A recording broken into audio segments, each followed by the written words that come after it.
Sallallahu ala Muhammad sallallahu alaihi wasallam. Sallallahu ala Muhammad sallallahu alaihi. Bapak Ibu yang dimuliakan Allah, sebelumnya kita membahas tentang kasyaf ya. Ada kasyaf uyub, ada kasyaf ghuyub. Orang yang dibukakan mata hatinya melihat alam gaib, apakah itu lebih baik daripada orang yang dibukakan mata hatinya melihat aib dirinya sendiri? Ternyata Ibnu Athaillah beliau mengatakan yang baik itu, yang afdal, yang sempurna adalah orang yang dibimbing Allah untuk membuka aibnya sendiri di hadapan Allah Subhanahu wa ta'ala. Jadi orang sakti bisa baca isi hati bukanlah orang hebat. Orang hebat adalah orang yang bisa melihat kekurangan dirinya, suruh melihat kekurangan orang lain. Kalau kita sibuk dengan kekurangan diri, sempat nggak baca aib orang lain? Nggak sempat. Maka tukang kritik ya mikir-mikir lagi dah, ya mikir-mikir lagi mau ngeritik orang. Kritik diri kita dulu. Jangan-jangan kita nggak pantas mengkritik, kita lebih pantas mengkritik diri kita sendiri. Baik di keluarga, dalam hidup bersosial, ya hidup beragama di masjid, apalagi bernegara. Ya, sekarang di Indonesia, di mana saja, karena hidup berdemokrasi, semua orang bisa berbicara apa saja, ngomong apa saja. Tapi jangan lupa, Allah itu maha mendengar. Meskipun antum nggak ditangkap polisi nggak apa-apa, tapi nanti kan ditangkap malaikat. Ya. Kalam-kalamnya dicatat sama malaikat.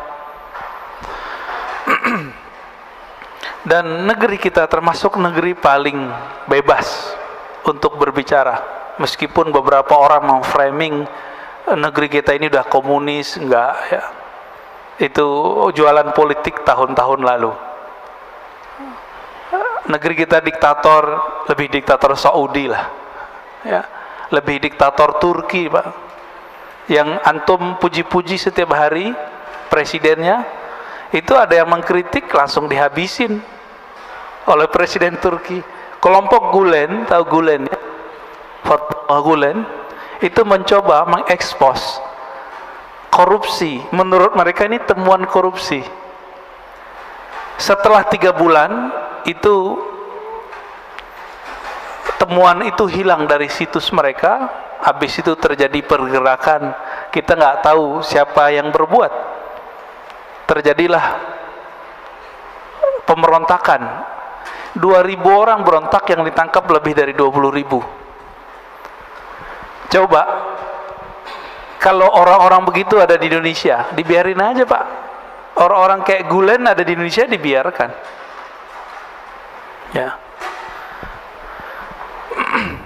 Apalagi di Saudi. Di Saudi boro-boro orang buat pengajian, ngaji hikam begini dilarang. Ngaji hikam kita dilarang, Pak, sekarang. Gak usah ngaji hikam, buat pengajian selain di tempat yang resmi itu dilarang. Maka bersyukur hidup di negeri kita ini. Jangan ngeluh terus tiap hari dapat berita-berita jelek mulu. Coba baca berita baiknya. Belum lagi kita kan merasakan setiap hari kita bergerak bebas. Yang penting jangan menghujat simbol-simbol kenegaraan aja ya. Di Saudi, imam Masjidil Haram ada yang memfatwakan boleh mendengarkan musik, langsung ditangkap, langsung dipecat, Pak. Langsung dipecat dari imam Masjidil Haram. Di sini paling cuma dibuli-buli aja ya. Jadi meskipun negeri kita nggak bagus-bagus amat, tapi ini sudah sangat bagus ya, untuk kebebasan. Mana ada di dunia, Pak, orang bertarung presiden, calon presiden, sekarang jadi menterinya. Ada nggak di dunia? Baru di Indonesia ada.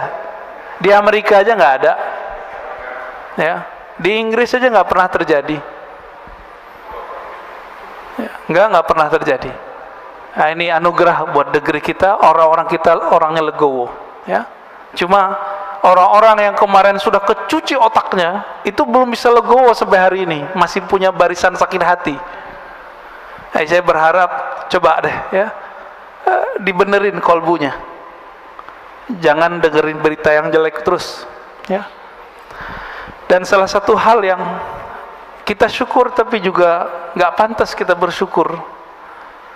Kita bersyukur tenang, ya, nggak ada terjadi seperti yang terjadi pada saudara kita Palestina. Tapi nggak pantas kita bersyukur di saat saudara kita sedang susah. Maka jika ada kelebihan, berbagilah untuk mereka, ya. Namun berbaginya jangan serampangan. Berbagilah dengan cara yang taqi, cara yang hati-hati. Bagaimana, ya, kalau kita donasi pada kelompok yang amanah dan kompeten. Jangan asal donasi. Nanti kejadian seperti beberapa tahun lalu, dikirimnya ke teroris, ya. Kita tahunya di Palestina itu yang berperang Hamas sama Israel. Enggak begitu ceritanya, ya, ceritanya banyak yang nggak diungkap, ya. Kalau kita ceritain bisa panjang, Pak. Cuma kita sudah framing Hamas, Zionis, gitu kan. Tapi kalau Bapak bisa melihat berita-berita berbahasa Arab, berbahasa Inggris, bahasa Perancis, itu nanti kelihatan bahwa ada kelompok Yahudi disebut bahasa Arabnya Al-Yahud Al-Usuli.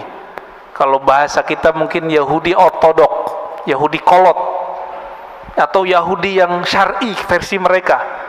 Itu demo hampir setiap hari, Pak, kemarin. Mendemo Zionis.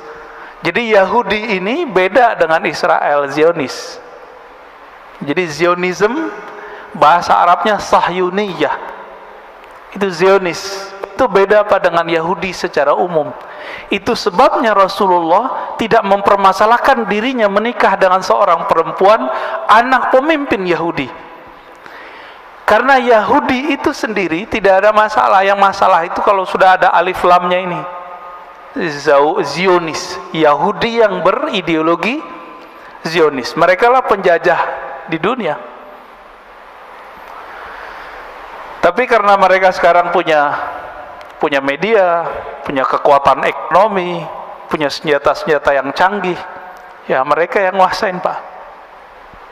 Tapi Yahudi yang ortodok ini mirip kayak teman-teman kita Salafi, Pak, jenggotnya persis sama. Itu mereka kalau bermuamalah dengan perempuan sama seperti Salafi. Jadi kalau ada perempuan datang ke komplek mereka, itu nggak boleh pakaian sembarangan. Dan kalau nanya itu orang-orang Yahudi ortodok ini nggak berani lihat perempuan. Dan perempuan tidak boleh beribadah seperti laki-laki di tempat-tempat ibadah. Persis seperti Salafi. Salafi kan ngelarang perempuan juga ke masjid, ya nggak? Bener nggak? Ya, sebaik-baik tempat sholat perempuan tuh di kamarnya, begitu dalam tradisi Salafi, ajaran Salafi. Sama, jenggotnya sama. Jadi kalau mau memahami surat Toha, kisah Sayyidina Musa ngambil jenggotnya Sayyidina Harun, nah itu lihat, Pak, Yahudi ortodok tuh jenggotnya sepanjang itu, diambil langsung sama Sayyidina Musa alaihi wassalatu wassalam. Nah, ini sebelum kita masuk ke hikam, kita ingin sekedar mengingatkan saja bahwa Yahudi itu ada 3 macam. Ada Yahudi ortodok yang soleh-soleh ini, itu mereka meyakini betul tanah yang ada di Palestina itu tanah mereka. Cuma apa kata mereka? Kami menunggu imam akhir zaman. Jadi Yahudi aja nunggu imam akhir zaman, Pak. Nunggu mereka. Sekarang kita nggak punya hak mengusir siapa saja, begitu kata orang-orang Yahudi. Maka coba lihat demo-demo mereka melarang. Yahudi ortodoks ini melarang ada TV di rumah. Nggak boleh ada internet kecuali orangnya mungkin sopir Grab gitu ya, itu baru. Di sini Salafi nonton TV ya, berarti beda juga Salafi sama Yahudi itu. Nggak boleh nonton, nggak boleh main handphone. Jadi mereka kalau mau baca berita itu atau di pojok-pojok pertigaan jalan, kayak mading. Di pesantren kan ada mading tuh. Sekolah-sekolah dulu kan ada berita. Jadi orang baca berita aja di situ. Mereka sengaja berhenti di sana baca berita. Ya, boleh disebut juga Yahudi kolot, ya. Tapi marah juga mereka disebut Yahudi kolot kali ya. Bahasa Arabnya al-Yahud al-Usuli. Yang kedua, Yahudi sya'bi, Yahudi kebangsaan, nasionalis, watani. Ini mereka yang mencoba untuk mencari titik temu dengan orang-orang Palestina, mau berdamai. Tapi mereka nggak didengerin juga. Yang sering demo tapi nggak pakai jenggot panjang, nggak pakai kopiah yang topi yang khusus itu. Mereka biasa, orang-orang nasionalis. Tapi nggak didengar juga oleh kelompok yang ketiga. Yang ketiga itu kelompok Zionis Sahyuniyah. Ya, saya mengkonfirmasi ini lewat berita, lewat orang-orang yang pernah ke sana, dan kita juga pernah ke sana, dan juga guru kita dulu Syekhuna Ali Mustafa Yaqub dulu pernah membahas ini juga. Tadinya saya tawakuf, tidak mau komentar, tapi karena kita pernah ke sana dan pernah ketemu orang-orang yang meneliti 3 bulan di sana dan orang-orang yang berjuang di sana. Saya pernah ketemu juga orang Palestina menikah dengan orang kita. Jadi dia cerita, saya baru pindah gitu dan segala macam. Maka kita dapat cerita yang berbeda dari yang apa yang diberitakan sekarang.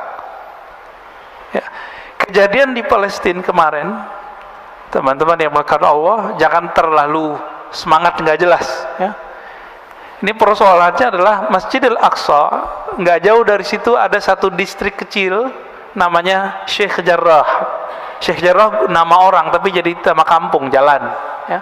Di situ ada bangunan, orang-orang kawan-kawan kita, saudara-saudara kita Palestina, mereka dulu pernah keluar lalu pulang ditampung di situ. Tanah itu kemudian diklaim oleh orang-orang Zionis sudah dibeli. Nah, ini masalahnya. Akhirnya mereka usir. Di saat pengusiran itu bulan Ramadan, orang-orang yang diusir ini kemudian ngumpul di Masjidil Aqsa, dicurigailah oleh Zionis, maka ditembakin. Nah, ini yang kurang ajarnya Zionis itu. Ya. Mereka mulai berani menembakin umat Islam di Masjidil Aqsa seperti dulu terjadi di zaman-zaman sebelumnya. Ya. Zaman-zaman sebelumnya ada pembantaian luar biasa. Jadi Masjidil Aqsa ini suksesnya cuma di zaman Salahuddin Al-Ayyubi dan nanti zaman Imam Al-Mahdi. Jadi mau sampai kapan saja, kalau Imam Al-Mahdinya belum keluar, ini versi kita loh, bukan versi Yahudi, itu nggak akan bisa direbut, Pak. Tapi insya Allah waktunya sudah dekat. Dekatnya kapan? Wallahu a'lam. Ya, kita nggak mau menakar-nakar tahun yang tidak jelas tahunnya. Kita serahkan kepada Allah Subhanahu wa Ta'ala. Maka jangan asal donasi yang pasti. Bapak yang pernah masuk ke Israel diperiksa berapa kali? Masih ingat? 7 kali ya? Saya ingat saya 7 kali. Itu mau bawa barang gimana? Gak mungkin. Maka harus pemerintah kerjasama dengan pemerintah. Jangan cuma asal donasi. Nanti ada kelompok-kelompok yang ingin memanfaatkan situasi begini, dia ngumpulin duit. Ini baik, Pak, hati-hati ya. Orang udah ketemu duit, malaikat aja jadi setan ya. Orang suci jadi hilang sucinya. Udah ketemu fulus ya. Baik Bapak Saudara makan Allah, saya lupa di bulan lalu terakhirnya apa ya, tapi kita baca aja bagian yang ini setelah bagian yang kasyaf ya. Aslu kulli ma'siyatin wa ghaflatin wa syahwatin ar-ridha 'anil nafs. Sebelumnya mari kita baca surah Al-Fatihah. Semoga Allah membuka hati kita dan membantu kawan-kawan kita yang sakit, yang sedang berjuang dimanapun mereka berada. Al-Fatihah. A'udzubillahi minasy Bismillahirrahmanirrahim. Ya kana abdu ya nasinas.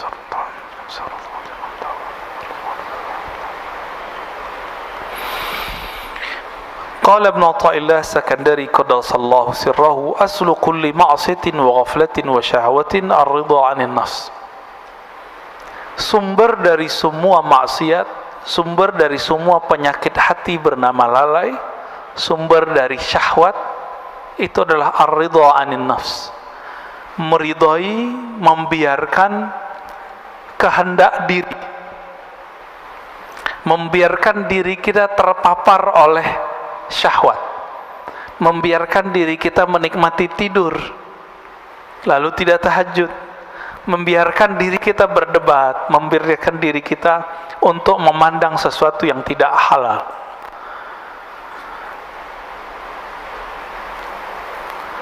Maka man radiya an nafsihi, siapa yang ridha kepada dirinya, di saat itulah dia membuka semua inti-inti dari maksiat. Itu sebabnya Imam Sarir Sakti mengatakan 1000 setan itu nggak ada apa-apanya dengan satu nafs, jiwa.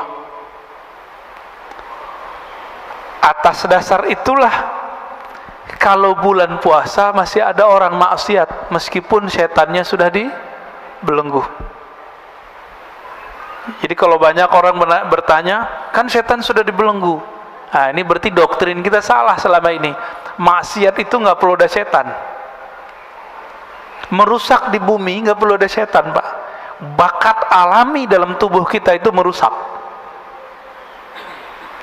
Itu bakat alami. Inilah yang dibaca oleh setan, yang dibaca oleh malaikat. Apa kata malaikat? Ya Rob, kenapa engkau menciptakan di bumi makhluk yang merusak dan membunuh? Jadi karakter jiwa kita itu sudah merusak. Dan saya sudah pernah membahas sebelumnya, jiwa ini punya karakter hewan, punya karakter buas, hewan ternak dan buas. Dengan karakter ini sudah cukup kita bermaksiat kepada Allah Subhanahu wa ta'ala. Jadi nggak perlu setan kalau mau maksiat. Bedanya setan itu menyesatkan. Nah, ini kata kunci. Jadi yang berbahaya dalam hidup kita bukan maksiat, bukan dosa, bukan zan, tapi maksiat yang berisi kepada kesesatan, pemahaman yang sesat, cara pandang yang sesat. Ini yang berbahaya. Kalau dosa, semua kita dosa, dan ini sudah digariskan oleh Allah Subhanahu wa ta'ala, sehingga muncul hadis, kullu bani adam khatta'un. Semua manusia itu pasti khata'. Apa arti khata'? Banyak salah, banyak dosa. Maka seorang manusia itu punya dosa itu biasa, Pak. Yang nggak biasa itu kalau dia sesat, dia menyimpang dari jalan Allah Subhanahu wa ta'ala. Makanya Nabi Muhammad sallallahu alaihi wasallam itu menerima orang-orang yang berdosa. Tapi Nabi Muhammad tidak suka dengan orang-orang yang menyimpang.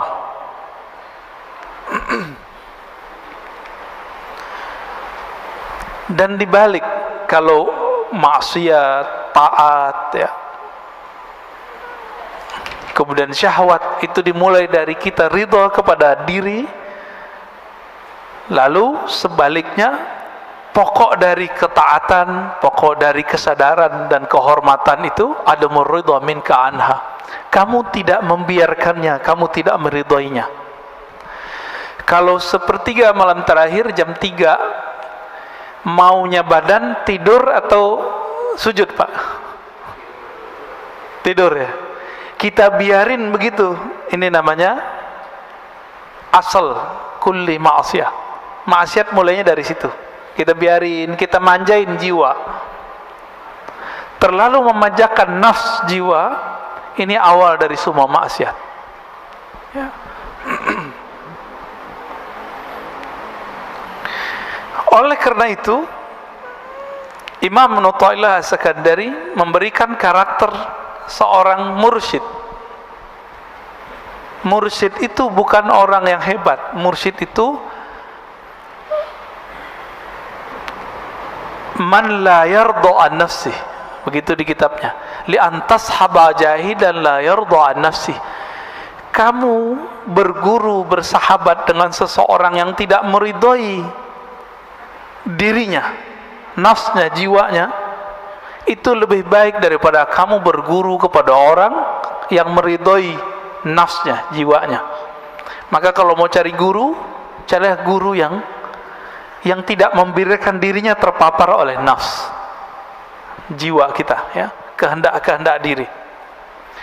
Lalu beliau memberikan pertanyaan, fa ayyu ilmin li alimin yarda an nafsi. Masih disebut alimkah orang yang alim tapi dia mengikuti hawa nafsunya? Masih disebut alim enggak? Enggak. Wa ayyu jahlin li jahilin la yarda an nafsi. Masih disebut jahilkah orang yang jahil jika dia tidak mengikuti hawa nafsunya?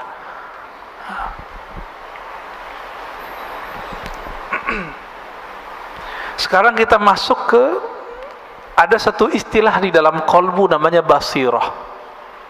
Basirah itu, kalau yang kita pakai sekarang namanya basar. Sifat melihat, kemampuan memandangnya dengan fisik. Ada yang memandang dengan batin, disebut dengan al-basirah. Coba kita baca teksnya. Syu'aul basirat yushhiduka qurbahu minka. Pancaran atau terangnya basirah mata hatimu, yushhiduka qurbahu mink, akan membuat engkau menyaksikan bahwa dia dekat kepadamu. Apa itu syu'aul basirah? Ilmu. Jadi boleh diartikan, ilmumu mengenai Allah akan membuat kamu sadar bahwa Allah itu dekat. Udah ngerasa Allah dekat belum? Kalau nggak diingetin nggak ya? Kenapa kita masih suka bertawassul? Karena kita merasa jauh kepada Allah. Kalau kita merasa dekat kepada Allah, itu nggak perlu tawassul, Pak. Jadi apa rahasia tawassul sebenarnya? Karena kita nggak punya kesadaran itu. Jadi ada di Inggris dua kelompok. Jadi kelompok Sufi Asy'ariyah, Sufi terus akidahnya Ahlussunnah Asy'ariyah, didebat oleh kelompok Salafi Wahabi. Pakai ayat, wa idza sa'alaka ibadi anni fa inni qarib. Kata si Wahabi nih, Sufi, kalian tolol, kira-kira begitu. Allah akan dekat, ini ayatnya. Ini ayatnya, jika hambaku bertanya mengenaiku, maka katakan dia dekat. Ngapain kamu tawassul-tawassulan segala? Apa jawaban dari seorang, ini kelompok perempuan, Pak. Perempuan, tapi berdebat dan canggih sekali, ya. Bikin kita jatuh cinta lah dengan dalil-dalil mereka. Apa kata si perempuan ini, yang Ahlussunnah, yang Sufi? Betul, Allah itu qarib. Tapi apakah engkau merasakan dekat kepadanya? Bengong juga si perempuan, ya, yang Wahabinya. Semua kita tahu Allah itu dekat, tapi kesadaran merasakan Allah dekat itu biasanya orang berguru dulu. Nah, berguru itu bagian dari tawassul sebenarnya. Maka tawassul yang begini nggak masalah. Tawassul yang tidak boleh itu nyembah yang ditawassulin. Dan saya yakin tidak ada umat Islam yang menyembah kubur, ya. Nggak ada. Dulu waktu saya bertanya persoalan ini kepada Syekh Badi Sayyid Al-Laham, itu belum marahnya bukan main. Karena beliau marah, saya kena ainnya, Pak. Sakit 2 bulan. Jadi teringat terus, matanya itu kayak nyala. Apa kata beliau? La ara fid dunya ahadan minal muslimin yasjud li ghairillah illa fil hin, gitu ngomongnya. Saya tidak melihat di muka bumi seorang muslim pernah sujud, pernah meminta kepada selain Allah, kecuali di India ada orang sujud ke kubur. Itu bukan orang muslim murni, udah nyampur-nyampur kali agamanya, ya. Jadi ini orang-orang Salafi Wahabi ini terlalu suudzon. Imamnya sendiri sekarang namanya Saleh Fauzan, kita orangnya masih hidup dan kitabnya diajarkan di pesantren-pesantren modern. Ini yang kita singgung sebelumnya. Bulan puasa kan saya nggak bahas, Pak, nggak mau polemik. Ini udah selesai puasa, kita mau polemik lagi nih, ya. nggak ada efek sama sekali sama mereka. Mereka malah tambah marah diingetin. Itu pengkhianatan terhadap pendiri-pendiri pesantren modern ini. Mereka kan ahli sunnah semua. Ketika kemudian mereka berubah, kitabnya dirubah, ajaran akidah yang diajarkan ke santri-santri berubah. Yang diajarkan kitab Tauhid Syekh Saleh Fauzan, yang menyebut sufi sebagai ubadul kubur, yang menyebut orang-orang Ahlus Sunnah sebagai orang-orang yang sesat.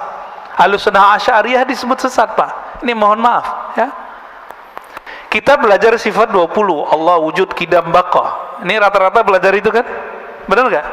Itu dianggap sesat oleh si pengarang kitab, dan kitab itu diajarkan di pesantren-pesantren modern. Ridho nggak, Pak? Maka saya mengajak kiai-kiai yang emang antum diberikan kecerdasan oleh Allah, apa susahnya ganti kitab? Kitab banyak di dunia. Ganti, hati-hati, ini ditanggung jawab dunia akhirat.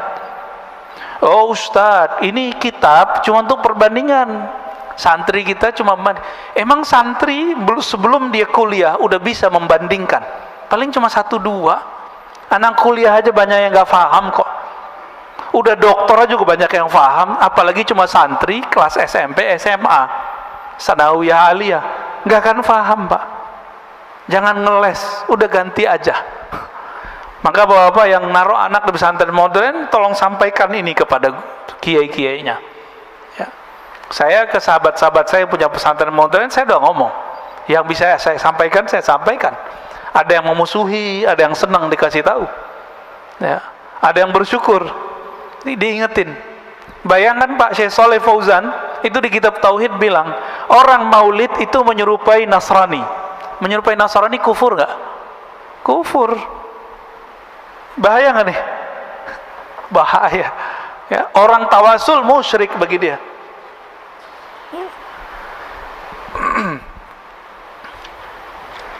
Baik. Wa ainul basirati tushhiduka adamak. Jadi ada pancaran ilmu mata hati. Jadi mata hati kalau sudah dapat ilmu, kita sadar Allah dekat. Tapi pancaran ini belum tentu membuat seseorang bisa memandang.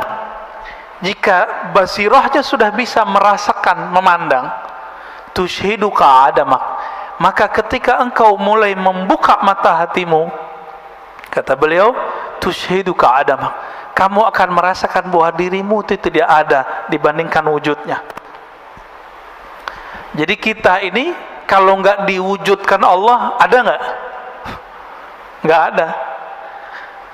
Itu sebabnya seseorang yang faham bab ini, dia kalau berzikir la ilaha illallah, makna yang muncul adalah la fa'ila illallah. Apa artinya? Tiada yang berbuat kecuali Allah.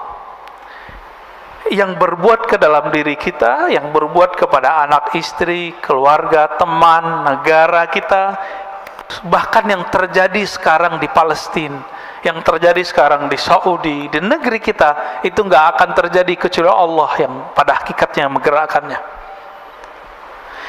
Pandemi sekarang izin Allah atau bukan? Izin Allah. Ridho nggak? Ridho ya. Pak Mirwan kemarin sakit ya. Kenapa? Kena COVID. Waduh, kena COVID juga.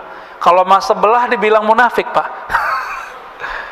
Ya, orang COVID disebut munafik. Saya di WA oleh seseorang, dia bilang, si Anu meninggal kena COVID, dia munafik. Allahu Akbar. Saya doain dia kena COVID. Ya, biar tahu rasa. Ini COVID kalau tidak datang ke orang, dia nggak nanya dulu, ente munafik nggak? Nanya nggak dia? Dia nggak nanya, Pak. Kena aja. Dari dulu di masa sahabat Rasulullah sudah banyak sahabat-sahabat yang kena virus. Disebut ta'un. Bukan berarti mereka ini munafik, tapi setiap sahabat merasa dirinya munafik. Tuh, sahabat Nabi merasa munafik, masa antum merasa suci? Maka kalau dituduh orang munafik, katakan betul saya munafik. Ini yang sering saya sebut ya, dalam Sahih Imam Muslim disebutkan bahwa Al-Hasan Al-Basri berkata, para sahabat dulu tidak ada satupun yang menganggap dirinya ala imani Jibril. Imannya itu setinggi imannya Jibril, nggak ada. Maka dia khawatir dirinya terjebak kemunafikan setiap saat. Ini bagian dari meridhoi diri sendiri. Ada penyakit yang berbahaya, ujub fil ujub. Ujub dalam keujuban, ujub dalam keikhlasan. Apalagi itu ujub. Ujub artinya kagum kepada diri sendiri. Bapak mohon maaf ya, yang setiap malamnya bisa tahajud, bisa qiyamul lail kemarin, itu sedikit di kolbunya ada merasa kagum. Wah keren juga nih, gitu ya. Bisa tahajud setiap malam. Itu ujub Pak namanya. Ujub dalam ketaatan, ujub dalam keikhlasan. Itu bisa merasa ikhlas, merasa ada berjuang. Dan ini bisa menghinggapi orang-orang yang berilmu dan beramal, baik beramal pribadi atau amal sosial. Termasuk ngurus masjid ini bisa ujub. Hati-hati pengurus ya. Kalau terbesit di hati, kalau bukan karena saya nggak jadi, itu ujub tuh dah. Dan ini wajib diistighfarkan dan ditobatkan. Tobatnya tobat batin, batinnya yang ditobatkan. Astagfirullah, ya Allah, aku minta ampun dari dosa ujub.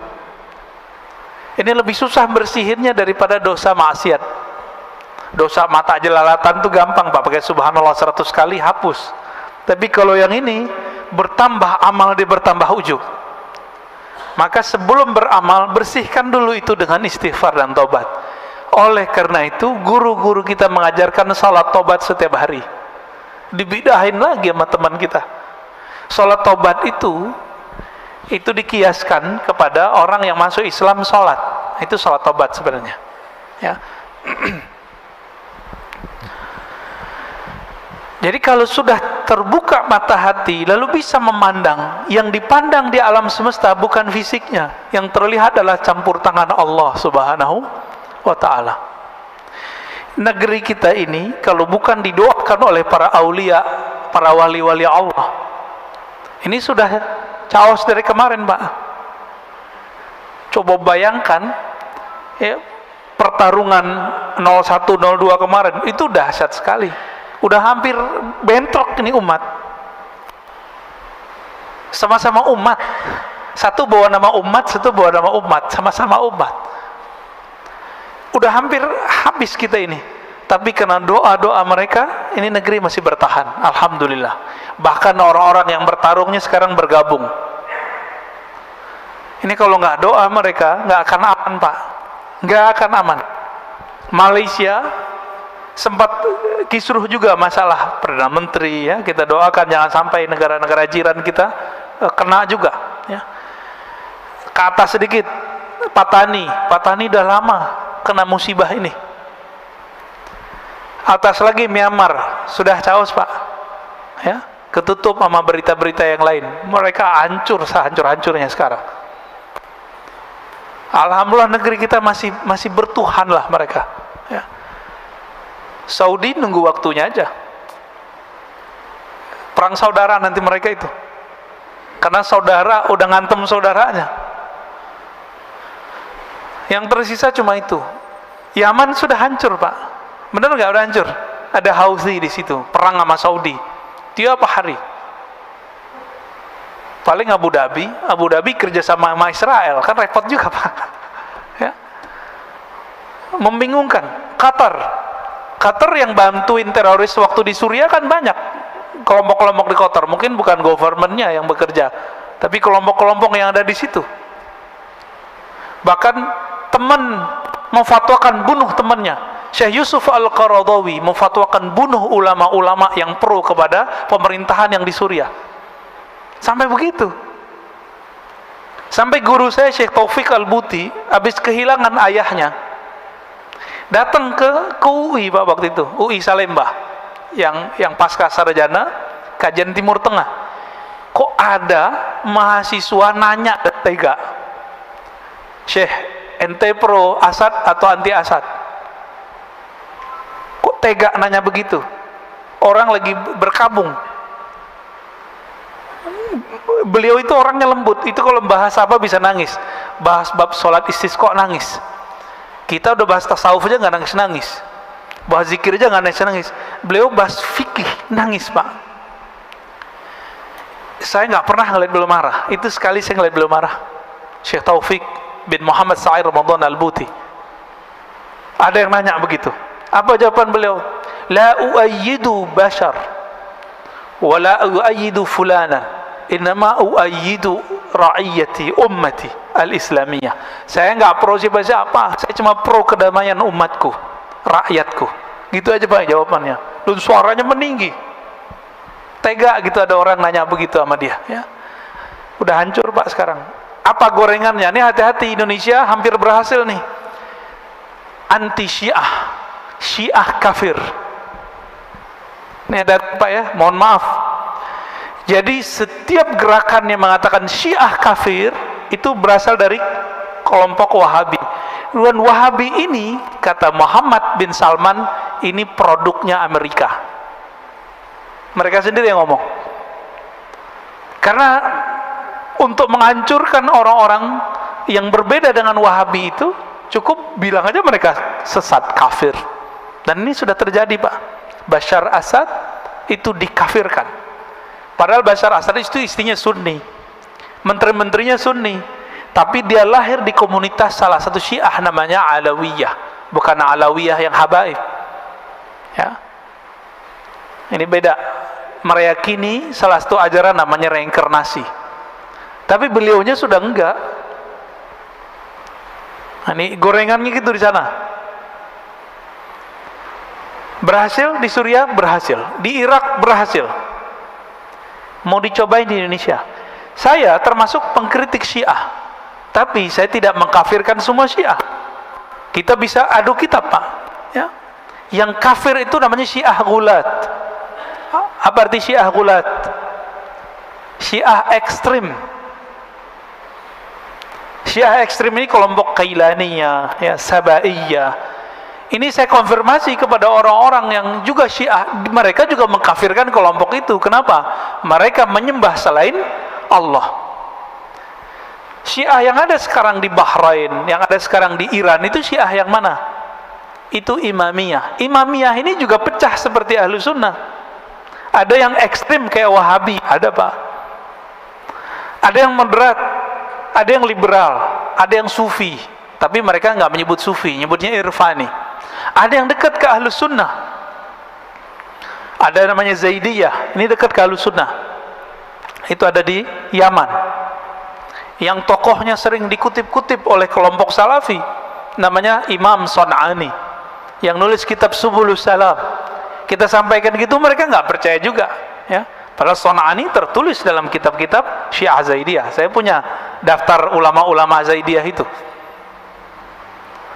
Ada lagi namanya Imam Syaukani, tapi belakangan sudah menjadi Ahlus Sunnah.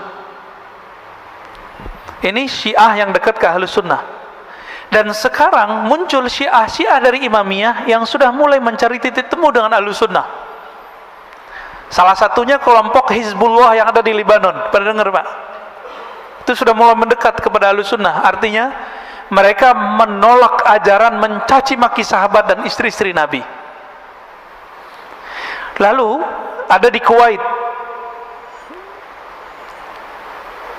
siapa namanya?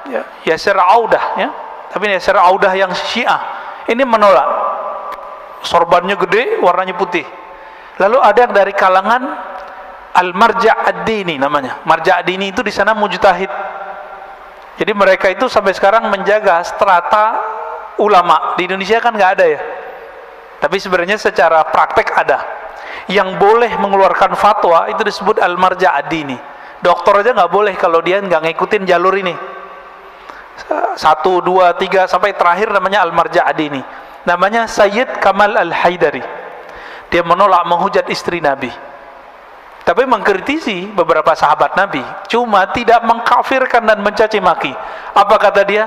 Jika Syiah itu melaknat dan mencaci maki, mengutuk, maka itu bukan Syiah yang saya anut.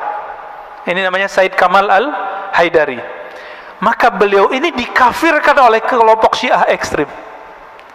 Jadi ini nasib jadi orang moderat, Pak. Nasib jadi ahlu sunnah moderat dikafirkan oleh kelompok-kelompok yang saklek. Ini baru ada laporan dari sahabat saya ya. Buku saya tentang teologi Muslim Puritan yang pernah dicetak oleh teman-teman di sini ya. Pengurus kan pernah nyetak itu ya. Tentang genealogi Salafi. Orang nggak ngerti apa-apa, dia orang umum baru hijrah. Itu baca buku saya, itu langsung bilang, "Oh, ini buku liberal." Lu liberal dari mana? Yang nulis orang ngaji hadis kok. Kajiannya itu kan kajian berdasarkan ilmu hadis juga dan ilmu akidah. Jadi bagi dia yang nggak sama dia disebut liberal. Yang paling lucu sahabat saya Ustadz Salman Al-Farisi yang punya pesantren. Antum pernah ke sana ya? Ya ada saya lihat videonya di sana tuh. Yang buat pesantren madrasah hadis Al-Fajr ya. Ruhama Al-Fajr. Pesantren agraria, dahsyat itu. Pesantren trainer. Ustadz Salman, saya tanya kemarin, "Ustadz, antum dituduh Syiah ya? Karena ngisi di Rasul." "Oh, bukan itu sebabnya. Saya," kata beliau, "dulu diminta oleh satu komunitas mengisi kajian mengenai sahabat Nabi. Karena yang ada itu anak-anak muda, yang paling cocok sama anak muda siapa? Cucunya Nabi siapa? Hasan dan Husain. Orang-orang Wahabi paling benci sama orang yang membahas Hasan dan Husain. Dianggap Syiah." Nah, itulah mulai ceritanya. Kita tahu persis ya, Ustadz Salman ini ahlu sunnah bukan 100% Pak, 1000%. Beliau khatam kutubus sittah, kitab hadis Bukhari, Muslim, Abu Daud, Tirmizi itu lebih sering daripada saya waktu dia di Mekah. Mana Salafi sekarang yang khataman Sahih Bukhari, Muslim berulang kali? Nggak ada. Dia yang khatam tuh, Ustadz Salman tuh. Nah, maka kita mikir-mikir dulu mau membidah-bidahkan orang. Kita baca hadis sudah sebanyak orang itu belum? Ya, baik. Wa haqqul basirati syurka wujudahu la adamaka wa la wujudak. Kalau kita punya ilmu tentang Allah, kita merasa Allah dekat. Kalau mata batin dibuka oleh Allah, kita merasa bahwa Allah lah yang berbuat di alam semesta. Jika haqqul basirah disebut haqqul yakin. Yang pertama ilmu yakin, yang kedua ainul yakin, yang ketiga disebut haqqul yakin. Keyakinan yang sudah hak disebut juga haqqul basirah. Sudah masuk ke dalam diri kita. Apa yang terjadi? Yushhiduka wujudahu. Allah akan tampakkan bahwa dia benar-benar ada, sehingga kamu tidak merasa ada dan juga tidak merasa tiada. Ini maksudnya apa itu kalimatnya? Kita nggak merasa ada dan nggak merasa tiada. Jadi kalau yang level 2 kita merasa tiada. Merasa tiada berarti masih ada perasaan dong. Nah, perasaannya ini sendiri hilang. Perasaan-perasaannya pun hilang. Inilah yang terjadi kalau orang begini, rasa di kolbunya menguasai otaknya, lalu turun ke lidahnya, jadilah seperti Al-Hallaj. Apa kata Al-Hallaj? Ma fi jubbati ilallah. Dalam jubahku hanya ada Allah.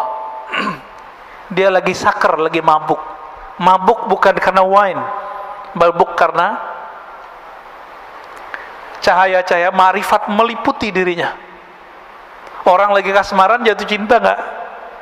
Lagi kasmaran jatuh cinta, ketika jatuh cinta kepada pasangannya, setiap kali melihat perempuan atau laki-laki lawan jenis, itu dia merasa ada wajah pasangannya di situ. Ya. Saya waktu dulu pernah senang sama seseorang, itu ketika bercermin nggak kelihatan muka saya, Pak. Percaya nggak? Saya ngeliat muka dia. Apakah di cermin itu muka dia? Enggak. Jadi pikiran kita ketutup oleh rindu kepadanya. Itu rindu ke makhluknya bisa begitu, Pak. Apalagi kepada Khalik. Ini yang terjadi pada salah satu wali di Jawa, Syekh Siti Jenar. Jadi kalau antum sudah faham apa yang terjadi pada Syekh Siti Jenar, maka jangan kafirkan Syekh Siti Jenar. Dia sedang tenggelam dalam lautan keesaan Allah Subhanahu wa taala, sehingga dia nggak menyaksikan dirinya ada ataupun tiada, nggak ada dirinya.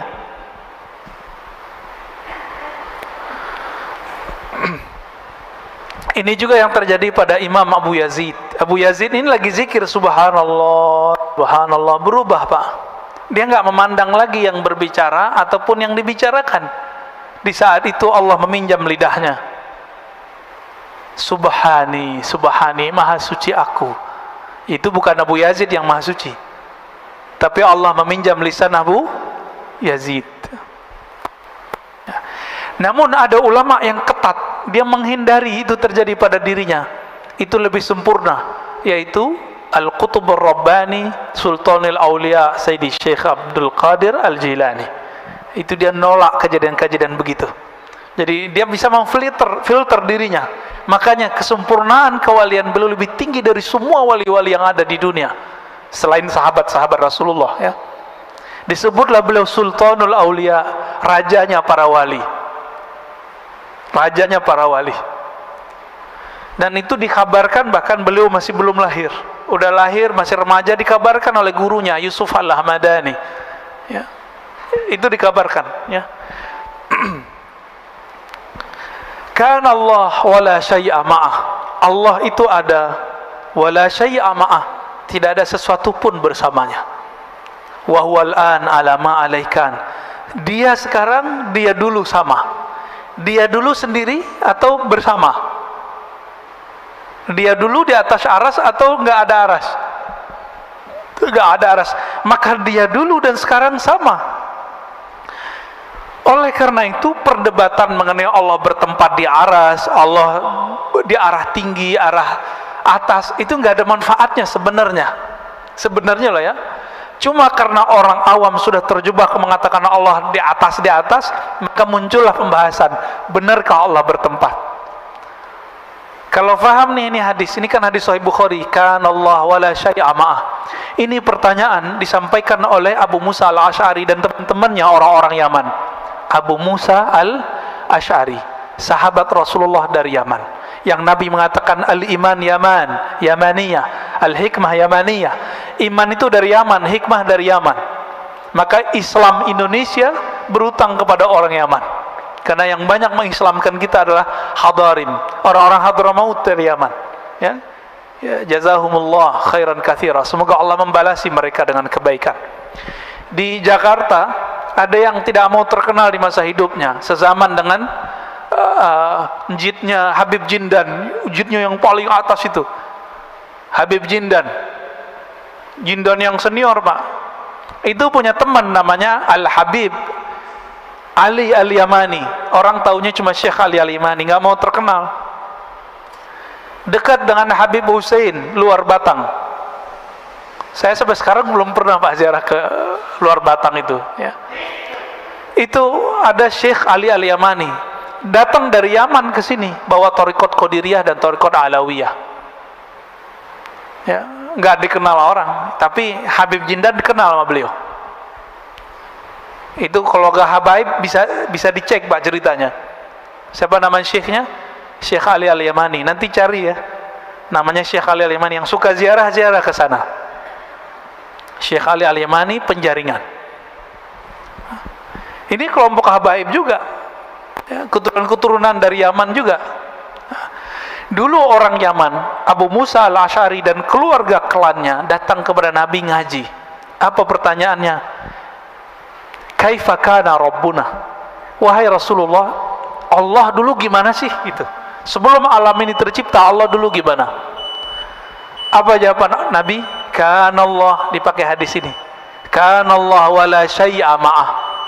Allah ada dulu di masa yang qadim. Allah ada dan tidak ada arasy, tidak ada langit, tidak ada bumi, tidak ada malaikat, tidak ada Ahmad, tidak ada Muhammad, hanya Allahu Ahad. Itu dia. Itulah makna kul huwallahu ahad. Rahasia kul huwallah di situ, Al-Ikhlas. Allah senang disebut sendiri. Allah senang disebut esa. Kita kalau punya jasa kan nggak pengen disebut jasa orang lain bersama jasa kita. Yang boleh begitu cuma Allah, yang boleh narsis itu cuma Allah. Jadi yang maha narsis itu cuma Allah, yang maha ego cuma Allah. Kita nggak boleh ego, kita nggak boleh narsis. Kalau Allah dulu dan Allah sekarang sama, perlu nggak debat Allah bertempat? Sebenarnya nih, nggak perlu ya. Perlu nggak mengatakan Allah di langit? Lalu bagaimana dengan hadis seorang budak perempuan yang mengatakan Allah di langit? Imam Ibnu Hajar mengatakan perempuan ini kecerdasannya tidak sempurna. Saya ngomong begini Pak dituduh Syiah. Cuma karena mengatakan fakta itu. Yang ngomong bukan saya kok, yang ngomong Imam Ibnu Hajar. Apakah Ibnu Hajar seorang Syiah? Kan enggak, Imam Ahlus Sunnah. Kalau Ibnu Hajar itu Syiah, maka semua kita Syiah. Ibnu Hajar ini yang mensyarah, yang menjelaskan Sahih Bukhari dan paling bagus. Kalau penjelas Sahih Bukhari ini dituduh Syiah, kira-kira kita gimana Pak? Oh, kita lebih sesat dari beliau lah. Ya. Dan orang-orang yang berzikir dengan zikir-zikir setan, wujudku wujud Allah, zatku zat Allah, sifatku sifat Allah, ini orang kurang ajar kepada Allah. Ya. Yang benar wujudku tidak ada, yang ada cuma wujud Allah pada hakikatnya. Ini orang berzikir, zikirnya apa? Wujudku wujud Allah. Kasus ini dulu terjadi di Aceh, kampung Pak Mirwan ini. Terjadi kasus kelompok namanya kelompok Wujudiyah. Dulu imamnya namanya Hamzah Al-Fansuri. Itu dari keturunan juga sebenarnya, thariqatnya Qadiriyah. Beliau ini punya murid pengikut namanya Syamsuddin As-Samatrani. Mereka itu emang pengamal zikir dan sampai mengalami ekstase dan mengatakan wujud kami tidak ada, yang hanya ada wujud Allah. Lalu di masa Syekh Nuruddin Ar-Raniri, itu campuran, dia ibunya Melayu, ayahnya India, Randir atau Ranir, keturunan Arab juga. Beliau ini dari Gujarat datang ke Aceh dan nulis dalam berbahasa Arab Melayu, bahasa Jawi, bahasa Aceh. Nulis tentang sultan, tentang akidah. Saya membaca salah satu kitabnya, Kashful Ma'lum. Masya Allah, luar biasa. Beliau mengkritisi apa yang terjadi pada zaman Hamzah Fansuri. Karena menurut beliau, orang ngomong wujudku wujud Allah, ini dia belum nyampe kepada masa ekstase seperti Al-Hallaj dan yang lain-lain, Abu Yazid. Maka mengatakan itu haram. Jadi Bapak Saudara makan Allah, kapan seseorang boleh mengatakan wujudku tidak ada, yang ada wujud Allah? Dia kalau sudah sampai di hakul yakin. Tapi kalau kayak kita ini, kita kan baru sampai di hakul ilmu yakin, teori bertuhan. Ilmunya dalil, mana dalilnya? Orang seperti ini haram mengatakan tiada ada wujud kecuali wujud Allah. Sisa ajaran ini dipakai oleh Kartosuwiryo. Dia ajarkan ke santri-santrinya waktu berjuang. Santri-santrinya yang sekarang zikirnya begitu, padahal makomnya belum nyampe. Sekarang kan masih ada tuh NII, DII. Mereka punya khalifah sendiri Pak, punya amir sendiri, punya menteri sendiri. Sekarang cuma sebatas tradisi, struktur masyarakat. Saya dengar salah satu murid yang ngomong, la ilaha illallah tu la wujuda illallah, la mawjuda illallah, tiada yang wujud kecuali Allah. Ini kan gawat. Itu nggak boleh dilafazkan kecuali sudah nyampe. Ya, jadi kalau sudah merasakan bahwa kita ini ada karena diadakan Allah, berarti baru ilmu yang pertama. Belum boleh ngomong wujud saya wujud Allah. Kalau yang kedua, yang berbuat hanya Allah. Yang ketiga, tiada wujud dan tiada juga ketiadaan itu kecuali hanya Allah Subhanahu wa ta'ala. Semoga pusing. Udah syuruk Pak, kali mau ada yang ditanya, mau diskusikan, silakan.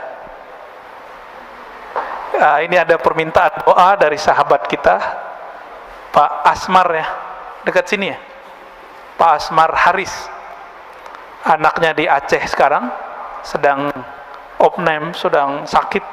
Saya mohon Bapak Ibu keikhlasannya untuk mendoakan kiriman Fatihah ya. Al-Fatihah ila ruhi waladih wa jismih aulia perdipta. Al-Fatihah. A'udzubillahi Bismillahirrahmanirrahim. Siratal ladzina an'amta 'alaihim. Aqil Fatihah wasir Fatihah. Amin. Sallallahu alaihi. Ya, silakan. Terima kasih. Assalamualaikum warahmatullahi wabarakatuh. Assalamualaikum. Memahami apa yang Ustaz sampaikan tadi ya cukup memusingkan, betul, cukup pusing. Jadi namun dalam ini kita tetap berusaha bagaimana untuk bisa mendapatkan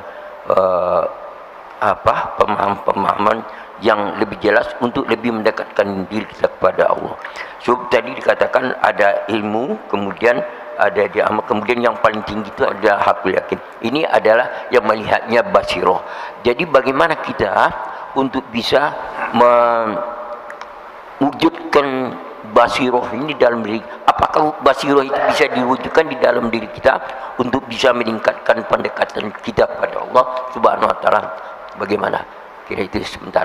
Terima kasih. Assalamualaikum warahmatullahi wabarakatuh. Assalamualaikum warahmatullahi wabarakatuh. Caranya dengan riyadhah dan mujahadah, Pak. Apa arti riyadhah? Mengulang-ulang zikir yang diberikan guru, lalu mujahadah bersungguh-sungguh, dan yang ketiga ma'rifah, berma'rifat, berilmu. Dan yang paling cepat tuh yang nomor 3, paling cepat. Maka kajian-kajian ma'rifatullah mestinya sekarang sudah nggak jadi aib lagi, sudah nggak malu-malu lagi orang ngaji ma'rifatullah. Kajian kitab ini, kitab Al-Hikam, adalah salah satu mengarah ke sana, mengarah ke ilmu ma'rifatullah, mengenal Allah Subhanahu wa ta'ala. Ya, dia membicarakan Allah aja, bicarakan Allah, hubungan kita dengan Allah, masalah kita dengan Allah, itu Pak, nanti muncul sendiri itu. Tapi karena ngajinya cuma sekali sebulan, susah Pak. Saya nggak minta jadwal lagi Pak ya, udah nggak ada jadwal lagi, udah cukup udah 2 kali ya. Udah ada risalah Kusyairiyah, udah ada hikam, itu udah cukup ya. Bahkan kalau perlu sekali juga nggak apa-apa ya. Kalau saya ngaji 2 kali seminggu, ngaji ma'rifatullah, belum lagi kita buat kajian sendiri di Ribat, itu bisa 3 kali, bisa 4 kali Pak. Ma'rifatullah itu melahirkan rindu kepada Allah Subhanahu wa ta'ala. Kalau ada rindu, masa sekali seminggu doang, sekali sebulan doang? Nggak mungkin. Bisa maunya tiap hari kita ngomongin Allah. Itulah yang terjadi nanti pada ahli surga, ketika mereka sudah bosan dengan nikmat seksual, udah bosan dengan nikmat makan dan minum, nikmat main-main, nge-game. Di sono kita terbang langsung Pak. Semua yang ada di game-gamenya antum tuh ya itu nanti ada semua tuh Indra, ada semua nanti di sono. Yang dibayangkan orang bisa pindah-pindah planet, nanti di sono bisa semua. Nanti orang bosan, ada kejenuhan yang nggak tahan. Makanya Allah muliakan ahlul firdaus, orang firdaus ini, karena mereka menjaga ma'rifatullahnya pagi dan sore. Dia zikir pagi, zikir sore, subuh, maghrib, itu dia tunggu dan dia merindukan. Setiap kali kita merindukan Allah, sebanyak itulah nanti kita merindukannya dan diberikan ru'yatullah nanti di surga. Jadi siapa yang Allah perlihatkan dirinya nanti di surga, itu orang-orang yang setiap mau subuh dia rindu ke masjid, mau ketemu Allah di masjid. Allah bukan di masjid, ini cuma media aja. Mau maghrib dia datang. Maka Ibnu Umar mengatakan, kami sahabat Rasulullah nggak ada tuh datang ke masjid udah azan, nggak ada. Kami datang dan rindu kepada Allah, rindu kepada Rasulullah. Kami berduyun-duyun masuk masjid, macet tuh Pak. Kalau zaman sekarang udah macet duluan tuh. Sebelum maghrib itu udah rame masjid, sebelum subuh udah rame masjid. Mereka dulu begitu sahabat Rasulullah. Maka Allah kasih rahasia mereka ini, dan sampai zaman sekarang Siapa yang menjaga 2 waktu ini, Allah akan memperlihatkan dirinya melepas semua kerinduan ahli surga Firdaus 2 kali sehari, semalam, pagi, sore. Tapi sehari semalamnya sama dengan 1000 tahun dunia. Pagi sampai sore 500 tahun, sore sampai malam 500 tahun. Gimana nasib orang yang cuma minta bidadari 72 terus bunuh orang? Itu waras nggak sih Pak? Ibu, waras nggak? Saya mau dapat nikmat bidadari 72 terus saya ngebom orang, itu waras nggak sih? Maka saya mau mengetuk pintu hati siapapun yang berjuang fisabilillah, yang pakai hati nurani dong, karena Allah suruh pakai akal yang sehat, karena Allah perintah afala ta'qilun. Maka memakai akal adalah memakai Quran, memakai qalbu adalah memakai spiritnya Quran, bukan cuma pakai dalil-dalil tertulis saja. Dalil tertulisnya begitu, prakteknya kayak tadi 72 bidadari mah dikit. Semasa di dunia Sayyidina Daud punya gundik 1000 Pak, pelayan cantik-cantik semua itu 1000, dan seluruh dunia, bukan cuma wilayah Arab, Israel, Romawi, Persia, enggak, seluruh dunia dia punya. Begitu juga Nabi Sulaiman, seluruh dunia dia punya. Kaisar di Cina punya pelayan gundiknya 5000. Nggak sempat megang kali ya, kubur meninggal. Dan di sana nggak perlu pakai obat kuat Pak, semua minuman surga itu obat kuat, nggak perlu di sana. Nah, kita mau dapat syahwat fasilitas surga atau mau ketemu yang punya surga? Kalau mau ketemu yang punya surga, wajib belajar ma'rifatullah, wajib belajar ma'rifatullah. Bapak sholat 1000 rakaat nggak akan ketemu kalau nggak kenal Allah. Makanya dari awal kita sudah sering katakan, lebih afdal ngaji apa sholat sunat? Ngaji. Ngomong begini, ngomong tentang Allah, itu Allah lebih suka Pak daripada sholatnya nggak khusyuk. Antum nih sholat sekarang, kita lagi ngaji, pasti pikirannya kemana-mana. Atau merasa diri, wah ustadz nih nggak bener nih, orang lo udah syuruk masih aja gitu ya. Semoga nggak begitu Pak ya. Tapi saya yakin bertengkar tuh di pikirannya, mau ngaji pas sholat sunat, mau ngaji pas sholat sunat, mending ngaji aja dulu. Tapi bapak yang mungkin mau buru-buru silakan, mungkin mau kerja, Sabtu mau kerja apa Pak? Dikerjain kali ya. Jadi ngomongin begini nih, ngomongin sifat Allah, ngomongin surga Allah, ngomongin tentang Allah, itu Allah lebih suka daripada kita baca Quran berlapis-lapis tapi nggak ngerti. Tapi kalau bapak ngerti kok bahasa Quran, di situ banyak sifat Allah, Allah juga suka. Jadi kapan baca Quran jadi mulia? Kalau saya baca Quran dan saya ngerti di situ sifat-sifat Allah. Saya mau tanya nih, kita senang nggak dibicarain kebaikannya sama orang? Kita, narsis ini pancaran dari narsisnya Allah. Makanya Allah mengatakan al-kibriya'u ridai. Kesombongan itu, keujuban itu milikku semua, bukan milik kalian. Maka yang boleh sombong cuma Allah. Sombong artinya merasa besar. Lalu kita bicarakan kebesarannya, makanya Allah suka sama orang-orang begitu. Daripada sujud pikirannya kemana-mana. Ya, ini yang dikatakan oleh Imam Syafi'i, ya, diriwayatkan juga oleh Imam Ibnu Majah. Orang bicara ilmu tentang Allah, satu bab saja itu lebih utama daripada sholat 1000 rakaat. Lebih utama Pak. Tapi jangan karena ngaji terus ninggalin sholat, gak bener juga ya. Kita udah bersama Allah gak perlu sholat. Kan ada yang ngomong begitu, ngapain sholat, Allah udah dalam diri. Ini sombong lagi nih orang ya. Sombong lagi nih orang. Jadi caranya yang ketiga tuh paling Pak, di umur kita sekarang yang paling cepat ma'rifat, berma'rifat. Karena kalau ngikutin Syabdul Qadir kuat nggak Pak? Nggak tidur 20 tahun, nggak tidur malam hari, siang aja tidurnya Qailullah. Kuat nggak? Ini aja udah ubanan Pak ya. Nggak mungkin kita nggak kuat ngikutin Abu Hurairah tiap malam 12.000. Kita nggak kuat kayak Zainal Abidin setiap hari 1000 rakaat.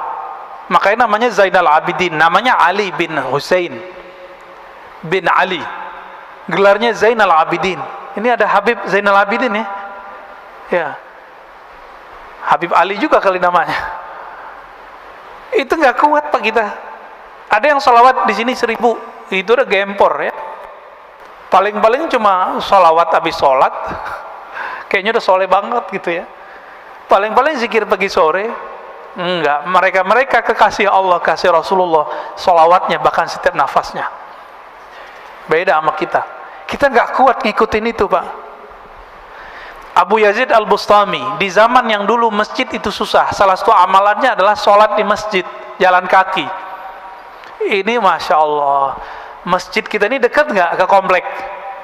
Pakai mobil Pak, belagu ya, sombong amat itu.